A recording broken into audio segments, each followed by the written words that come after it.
You're listening to Fast Facts, Ask the Expert with Tom Viola, brought to you in part by a Coral Dry Mouth Spray.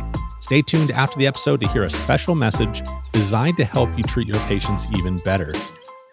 Welcome back, everyone, to Fast Facts, Ask the Expert, joined today by Tom Viola. Tom, we got a tough one for you today, one that's going to be maybe a little bit controversial. Let me have it, Andrew. I can handle anything people can throw at me these days, I think.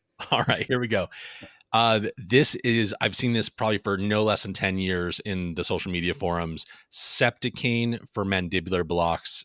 Is it okay?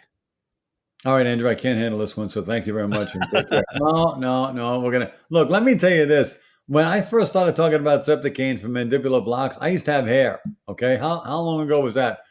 Well, I don't know if it's Articaine versus mandibular block that made me lose the hair or just it's been that long. I don't know. But the bottom line is this. Look, we all, and I don't want to pick on Articaine. Let's just talk about Articaine, as a drug, right? In its generic form, because there are multiple companies that make Articaine. Can we use Articaine in mandibular blocks or not? Yes or no? And the answer is yes. As in, we don't know. Why? Well, first of all, it's not just Articaine. We've got Prilocaine to consider as well as a 4% anesthetic. But even so, the data that was published on this back in 2010 said what? There's a high degree of probability that if you use a 4% anesthetic, either Articaine or Prilocaine in a mandibular block, that the patient may develop paresthesia. I'm not disputing that, although I will say I'm dubious. And the reason for that is because, as you know, I travel throughout the country. I deliver, so far I'm close to 1,200 lectures for the last couple of years, and at least I'm almost close to 1,500 altogether for anesthesia lectures. So I've done so many of these, and every time I ask audiences about mandibular blocks and Articaine, I get the same answer. I say, how many of you in this room have used Articaine in a mandibular block? And, maybe half the audience will raise their hand. And I'll say, any problems with paresthesia, keep your hand up. And it's like one or two people. So if that anecdotally, right, if that's enough to tell me that this problem is rare, I tend to agree with that. Now, keep in mind, there are other causes of paresthesia besides just using a 4% anesthetic. So, for example, the removal of third molars, right? So any type of third molar extraction can easily lead to a potential for paresthesia. When I had 17 removed, my oral surgeon told me that my IA was literally wrapped around the roots of 17. And if he completely removed 17, there could be a chance that I would have paresthesia, okay?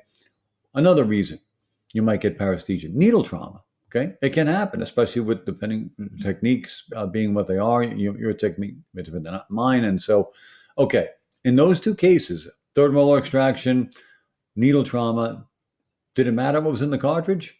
No, it could have been any anesthetic, yet both would have led to paresthesia, perhaps. So the point is, I know like third most leading cause in my mind would likely be the effect of a 4% anesthetic on a mandibular nerve, but I don't really know why. The cause is unclear. So I'm going to stand by what we know so far and say it's probably not okay to use Articaine or Prilocaine or any 4% anesthetic in a mandibular block until we get more clarity as to the reasons why we can't. And it becomes really, as I like to think, a standard of practice. Let's get some ruling from the ADA, the AGD. Let's get something from our organizations that represent us professionally, because I think ultimately paresthesia is always going to happen. But let's get some guidance and some clinical guidelines on what we can and can't do. I love it. That's a great answer. Tom, I have another tough one for you next month. I'm really excited about it. We're jumping, kind of like piggybacking on what this topic was. So listeners, don't miss that. Make sure you come back. But in the meantime, Tom, how can they find you? Anytime, anywhere on social media at Pharmacology Declassified, on my website at tomviola.com, and by email at tom@tomviola.com. And thank you so much, Andrew. Thank you. Thanks for listening to this week's Fast Facts, Ask the Experts, brought to you in partnership with a Coral Dry Mouth Spray. Our patients don't just have a dry mouth, they have dry mouth, xerostomia, and they need a real solution to help them. A Coral spray is lipid-based, which means long-lasting protective coating on the oral mucosa that helps retain moisture. 2 quick sprays can relieve the effects for 4 to 6 hours. If you want to learn more, head over to their site, aquarelspray.com, or check out the show notes of this episode for a link and a QR code. Thanks for listening.